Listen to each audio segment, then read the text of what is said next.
አሜሪካ ራሷ በለኮሰችው እሳት እየተለበለበች ነው። አያቶላዎቹ ቀጠናውን በሚሳኤል ሲያምሱት አደሩ። ኢራን ለተሰነዘረባት ጥቃት 10 እጥፍ የከፋ የተባለ መልስ በመሰንዘሯ ብቃቷን አስመስክራለች።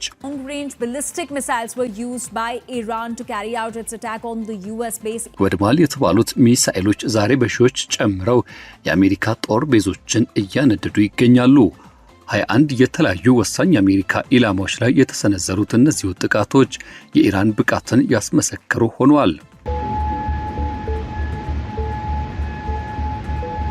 የአሜሪካ 21 የጦር ቤዞችና ካምፖች በአንድ ቀን እምሽክ ብለው ተፈጅተዋል።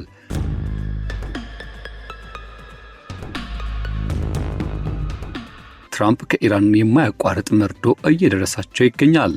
አሜሪካ ደግሞ ከፋርስ ምድር ለቃ ካልወጣች ሰላም እንደማይኖራት አሁኑኑ እየተረዳች ያለ መስሏል። ትራምፕ ቁጣቸውን አይሏል። ይህን ጉዳይ በዝርዝር እንቃኛለን። እስከ ፍጻሜ አብራችሁን እንድትሆኑ እንጋብዛለን። ቻናሉን ሰብስክራይብ በማድረግ እርምጃችሁን ጀምሩ። ላይክ ማድረግም እንዳይዘነጋ። መልካም ቆይታም። በፋርስ ባሕረ ሰላጤ ባመሰ መልኩ ኢራን በበርካታ ሀገራት በሚገኙ የአሜሪካ የጦር ቤዞችና ወታደራዊ ይዞታዎች የጦር ሰፈሮችን ጨምሮ እጅግ ከፍተኛ ቁጥር ያለው የሚሳኤልና የድሮን ጥቃት ውርጅብኝን አውርዳለች።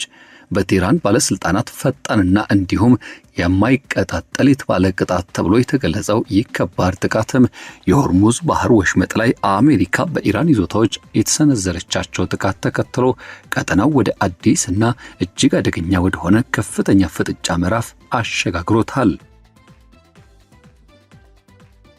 ከኢራን የመንግስት መግለጫዎች እንዳመለከቱት ከሆነ ይህ መጠነ ሰፊ ወታደራዊ ዘመቻ በባህሬን፣ በኩዌትና በዮርዳኖስ የሚገኙ ቢያንስ 21 ከአሜሪካ ጋር ግንኙነት ያላቸው ወታደራዊ ማዕከላትን ኢላማ ያደረገ ሲሆን ጥቃቱ በረዥም ርቀት ተወንጫፊ ባላስቲክ ሚሳኤሎችና በብዛት በተሰማሩ ተዋጊ ድሮኖች የተደገፈ ነበር። ኢራን ባለስልጣናት በዮርዳኖስ የሚገኙ ቁልፍ የአየር ኃይል ሰፈር ውስጥ የሚገኘውን የኤፍ-35 ተዋጊ ጀት ማቆሚያ፣ የህዝብ መቆጣጠሪያ ማዕከላትና የአሜሪካንን 5ኛ የባህር ኃይል ክፍለ ጦርን የሚያስተናግዱ የባህር ኃይል ተቋማትን ጨምሮ ወሳኝ በሆኑ መሰረተ ልማቶች ላይ ቀጥተኛና ብሎም ስኬታማ የተባለ ምት ማሳረፋቸውን ተናግረዋል።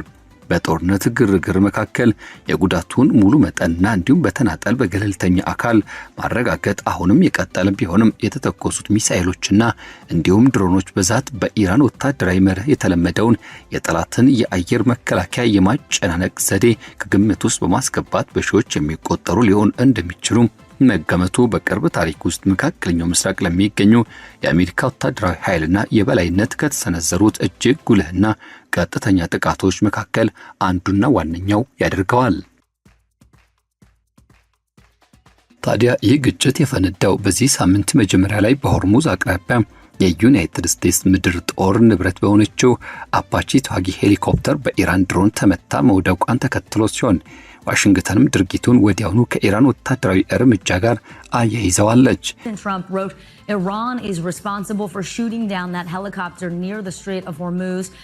ይህ ብቻ አይደለም። 2 የበረራ አባላትም በሰላም መታደግ የተቻለ ቢሆንም ጥቃቱ በዋሽንግተንና ከፍተኛ ቁጣን የፈጠረ ክስተት ሆኖ አለፈም። ፕሬዝዳንት ትራምፕም ድርጊቱን ተቀባይነት የሌለው ትንኮሳ ሲሉ በይፋ ኢራንን የወቀሱና ጣታቸውን የቀሰሩ ሲሆን ጠንከር ያለ ምላሽም እንደሚሰጡ ዝተዋል። የአሜሪካ ማዕከላዊ እዝ ባለስልጣናት ተመጣጣኝ የሆነ ራስን የመከላከል ጥቃት ሲሉ በገለጹት እርምጃ ምላሽ ሰጥተዋል።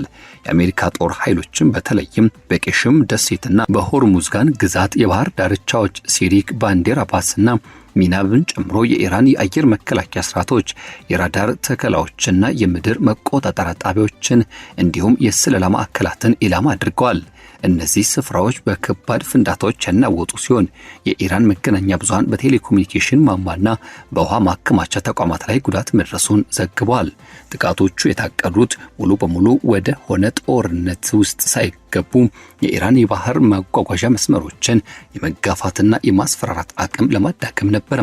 ከፍተኛ የአሜሪካ ባለስልጣናት ሁኔታው እንዳይባባስ ጥንቃቄ ማድረግን አጽንኦት ሰጥተውበታል። አንድ ባለስልጣን ክስተቱ ቀጣይነት ላላቸው ዲፕሎማሲያዊ ጥረቶች ምቹ ሁኔታን እየጠበቁ በሌላ በኩል ደግሞ የማስገደድና የመከላከል አቅምን እንደገና ለማረጋገጥ የታለመ የማስጠንቀቂያ ምት ሲሉ ገልጸውታል። የትራምፕ አስተዳደር ምንጮች እንደሚያመለክቱት ምንም እንኳን ወታደራዊ የጸጥታ እርምጃ ቢኖሩም የኢራን የኒውክሌር መርሃ ግብር የታገዱ ሀብቶችና የሆርሙዝ ባህር ወሽመጥን በድጋሚ መክፈትን የሚያካትት የበለጠ ሰፊና ስምምነት ለማድረግ የሚደረገው ድርድር አሁንም ለስኬት የቀረበ ነበር። ሆኖም ግን ለኢራን የአሜሪካ እርምጃ ቀይ መስመርን የጣሰ ነበር። በኢራን መንግስት ቴሌቪዥን በሰፊው የተሰራጨው መግለጫ የኢራን አብዮታዊ ጦር ዘርፍ ብዙ የሆነ የጋራ አጸፋ ጥቃት ዝርዝር መረጃዎችን ይፋ አድርጓል። በባህሬን በሚገኘው የአሜሪካ 5ኛ ባህር ኃይል ዋና መስሪያ ቤትና በኩዌት በሚገኘው አሊ አልሳሊም አየር ኃይል ሰፈር ላይ በርካታ የድሮን መንጋዎች ተለቀዋል። በተመሳሳይ ሰዓት የኤፍ-35ን ጨምሮ የአሜሪካና አጋር ኃይሎችን እንደሚያስተናግድ በሚታወቀው በዮርዳኖስ የሚገኘው ሙፋቅ ሳሊት አየር ኃይል ሰፈር ላይ የረጅም ርቀት ሚሳኤሎች ተተኩሷል። 21 የአሜሪካ ወታደራዊ ማዕከላት ኢላማ የተደረጉ ሲሆን በቴህራን አባባል አራቱ ሙሉ በሙሉ ዶግ አመድ ሆነው ወድመዋል ወይም በከፍተኛ ሁኔታ ጉዳት ደርሶባቸዋል። እነዚህ በዮርዳኖስ የሚገኘውን የኤፍ-35 ጋራዥን የእዝ እና ቁጥጥር ማዕከላትን ጨምሮ ሎጂስቲክስ መሰረተ ልማቶችን ያካትታሉ ተብሏል። በተጨማሪም IRGC ወይም ደግሞ የኢራን አብዮታዊ ጦር ጃም በተባለችው ከተማ አቅራቢያ ላይ በኢራን አየር ክልል ውስጥ የአሜሪካንን MQ-9 ሪፐር የተራቀቀ የስለላ ድሮን መቶ መጣሉን አስታውቋል። የባህረ ሰላጤው ሀገራት ፈጣን ምላሽ ሰጥተዋል። በባህሬንና በኩዌት አየር መከላከያ ስርዓቶችም የሚመጡትን አደጋዎች ለመመከት ያቅማቸውን ሞክረዋል። የዮርዳኖስ ጦር ኃይሎች ወደ አዝራቅ ያመሩ የነበሩ 5 ሚሳኤሎችን በአየር ላይ ማክሸፋቸውን የገለጹ ሲሆን የሚሳኤሎቹ ስብርባሪዎች በምድር ላይ ቀላል ጉዳት ማድረሳቸው ነገር ግን ምንም አይነት የሰው ሕይወት ማጥፋት አለመኖሩን አስታውቋል። የአሜሪካ ባለስልጣናት እስካሁን ሙሉ ጉዳቱ መጠንና እንዲሁም ሂደቱን ለማወቅ ግምገማዎችን እያደረጉ ይገኛሉ። ውጤቱን ግን ይፋ አላደረጉም። የመጀመሪያዎቹ ፍንጮች እንደሚያሳዩት በዚህ ከፍተኛ ቁጥር ባለውና አየር መከላከያን በሚያጨናንቀው ጥቃት የአሜሪካ ከፍተኛ ጉዳት እንደደረሰባት የወጡ የቪዲዮ ማስረጃዎች አንድ ማሳያ ተደርገው እየታዩ ይገኛሉ። የፋታ ቂያምና እንዲሁም ኬባር ሽካን የመሳሰሉትን ያካተቱ የኢራን ሚሳኤል ኃይሎች ከሻሂድ ድሮኖች ጋር ተዳምረው ለዚህ አይነቱ መጠነ ሰፊ የውርጅብኝ ጥቃት ተብለው የተገነቡ ናቸው። በቀደሙት የግጭት ምዕራፎች ላይ ኢራን በእስራኤልና በባህረ ሰላጤው ኢላማዎች ላይ በተቀናጀ መልኩ በመቶዎች የሚቆጠሩ ተወንጫፊዎችን የመተኮስ አቅም እንዳላት አሳይታለች። የሮብ ዕለት ክስተቶችም ያን የታወቀ ወታደራዊ አካሄድ የተከተሉ ይመስላሉ። ይህም ጠላትን ለማሳሳት የሚተኮሱ የውሸት ሚሳኤሎች ተከታታይ የጥቃት ማዕበሎችና ድሮኖችን ሲደምሩ ቁጥራቸው በሺዎች የሚቆጠር ሊሆን ያደርጋል። በባህሬን የሚገኙ የአሜሪካ 5ኛ ባህር ኃይል በባህረ ሰላጤ ውስጥ በሚደረገው የአሜሪካ ባህር ኃይል ስራዎች ዋነኛ የነርቭ ማዕከል ነው። በኩዌት የሚገኘው አሊ አልሳሊም ደግሞ የአየር ስራዎችን እንዲሁም ሎጂስቲክስ ድጋፎችን ለረጅም ጊዜ ሲያቀናጅ የቆየ ነው። በዮርዳኖስ መገኛውን ያደረገው አዝራቅ ደግሞ ወደ ሌቫንትም ሆነ ወደ ባህረ ሰላጤው አካባቢ ወታደራዊ ኃይልን የማስረጽ የሚያገለግል የጦር ቤዝ ነው። ሁሉም በሚባል ደረጃ በኢራን ሚሳኤል ውርጅብኝ መድቀቃቸው እየተነገረ ይገኛል። ኢራን በተለያዩ ሀገራትና ግንባሮች ላይ ጥቃቶችን በተቀናጀ መልኩ በአንድ ጊዜ የመሰንዘር መቻሏ እጅግ የረቀቀና ከዚያም ሲሻገር የተራቀቀ ተብሎ ሊገለጽ የሚችል የእዝና ቁጥጥር መዋቅር እንዳላት በግልጽ አሳይቷል። የስኬቱ አሜሪካና አጋሮቿ ቅድመ መከላከል ጥቃት እንዳይሰነዝሩባቸው እንዳያጠፋቸው ሲባል በተደጋጋሚ ቦታቸውን የሚቀይሩ ተንቀሳቃሽ ሚሳኤል ማስወንጨፊያዎችን በጥቅም ላይ መዋሏን በግልጽ ያመለከተ ነው። በባህሬንና በኩዌት ለሚገኙ የቅርብ ርቀት ኢላማዎች የተዋጊ ድሮኖች መንጋዎችን መጠቀም መሳሪያዎቹ በአየር ላይ ለረጅም ጊዜ እንዲያንዣብቡና የጠላትን አየር መከላከያ በብዛት የማጨናነቅ ረገድ ከፍተኛ ጥቅምን ያስገኘ ሲሆን ይህም የአሜሪካን አየር መከላከያ ስሌት እጅግ ውስብስብና አስቸጋሪ እንዲሆን አድርጎታል። በሌላ በኩል ደግሞ ወደ ዮርዳኖስ የሚተኮሰው የረጅም ርቀት ሚሳኤሎች የኢራን የኃይልና የርቀት ገደብ ከመፈተናቸውም እንዲሁም ደግሞ በቀጠናው የተሰማሩትን እንደ ፓትሪዮትና ታድ ያሉ እጅግ ዘመናዊና ባለብዙ እርከን የአየር መከላከያ ስርዓቶች ምን ያህል ፈጣን ምላሽ መስጠት እንደሚችሉ በተግባር እየተገመገሙበት ነበር። ምንም እንኳን በየቦታው ፍንዳታዎችና የጦርነት ድምጾች በቀጠናው ላይ እየጎረፉ ቢሆንም ሁለቱ ወገኖች አሁንም ቢሆን ወታደራዊ ውጥረትን ለማርገብ ወደ ሰላማዊ መንገድ ለመመለስ ፍላጎት እንዳላቸው በተዘዋዋሪ መንገድ ፍንጭ እየሰጡ ነው። ከዋይት ሃውስና ፔንታገን መግለጫ የሚሰጡት እነዚሁ ከፍተኛ አሜሪካ ባለስልጣናት በኢራን ላይ የተሰነዘረው ወታደራዊ ጥቃት በጣም ውስንና የተለካ መሆኑን እንዲሁም የዲፕሎማሲ መስመሮች አሁን ድረስ ክፍት መሆናቸውን አጥብቀው እየተናገሩ ይገኛሉ። የፕሬዝዳንት ዶናልድ ትራምፕ የዓለምን የኃይልና የነዳጅ ገበያ የሚያረጋጋ የኢራን ኒውክሌር ስጋቶችን በተገቢ መንገድ ሊፈታ የሚችል ደህንነቱ የተጠበቀ የባህር ላይ የንግድ መስመሮችን ሊያስከብር እድል ያለው ዘላቂና አስተማማኝ ስምምነት መድረስ እንደሚቻል ያላቸው ጽኑ እምነት በተደጋጋሚ ሲገልጹ ይስተዋላል።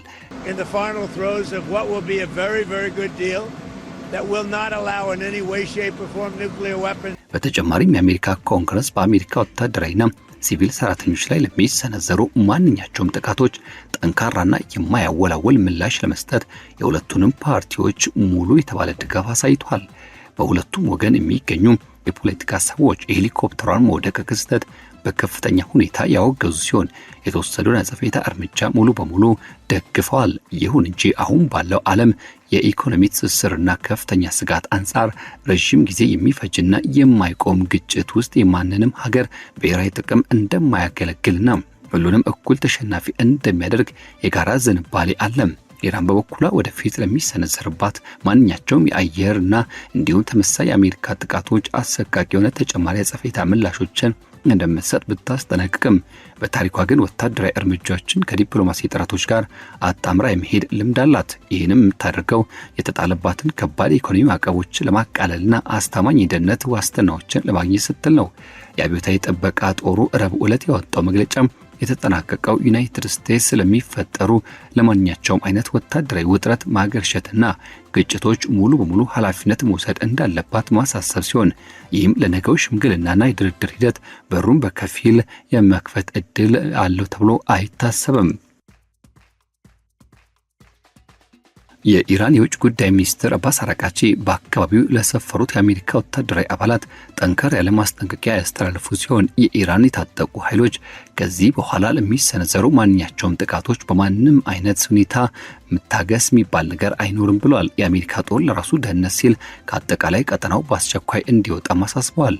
የዩናይትድ ስቴትስ ደቡባዊ ኢራን በሚገኙ የሀገሪቱ ስልታዊ ኢላማዎች ላይ ወታደራዊ ጥቃት ከሰነዘረች ከጥቂት ሰዓታት በኋላ አባስ አራግቺ በኤክስ ማህበራዊ ገጻቸው ላይ ያሰፈሩት መግለጫ አሜሪካ በጦር ሜዳ ላይ በተደጋጋሚ ሽንፈት ቢገጥማትም የእኛን ቁርጠኝነትና ጽናትን ለመፈተን መርጣለች። ነገር ግን የኛ ኃይል የታጠቀ ጦር ማንኛቸውንም አይነት ጥቃቶችን ወይም ደግሞ የጦርነት ስጋት ያለ አንዳች ምላሽ ዝም ብሎ አይተውም።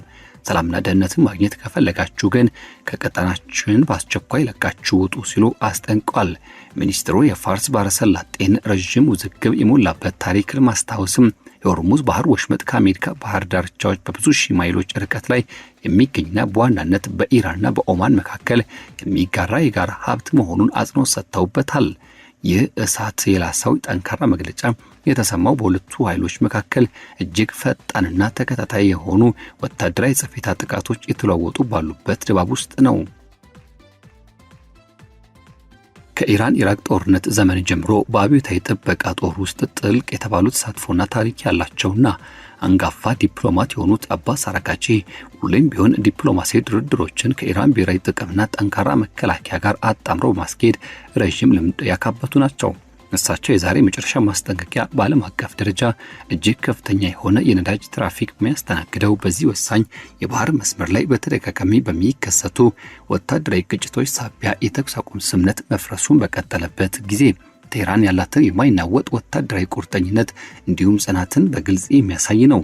ዩናይትድ ስቴትስ ባለስልጣናት ወታደራዊ ስራዎቻቸውን ውስን፣ ተመጣጣኝና ወደፊት ሊመጡ የሚችሉ ዲፕሎማሲያዊ የሰላም መንገዶችን ሳያስተጓጉሉ ወታደራዊ መከላከያና የማስገደድ አቅምን መልሶ ለማረጋገጥ የታለሙ ናቸው ሲሉ ገልጸዋቸዋል። ይሁን እንጂ የአራቃቺ የመጨረሻ ማስጠንቀቂያ ቴህራን ለአሜሪካ ለእያንዳንዱ ወታደራዊ እንቅስቃሴ እጅግ የከፋ የአጸፋ ምላሽ ለመመከት ያላትን ጽኑ አቋምን የሚያሳይ ከመሆኑ በላይ የአሜሪካን በቀጠናው መገኘት ከገዛ ቤቱ በብዙ ሺህ ማይሎች ርቃ የገባችበትን ተቀባይነት የሌላት ያልተጋበዘችበት ወራሪ አድርጎ የሚፈርጅ ነው።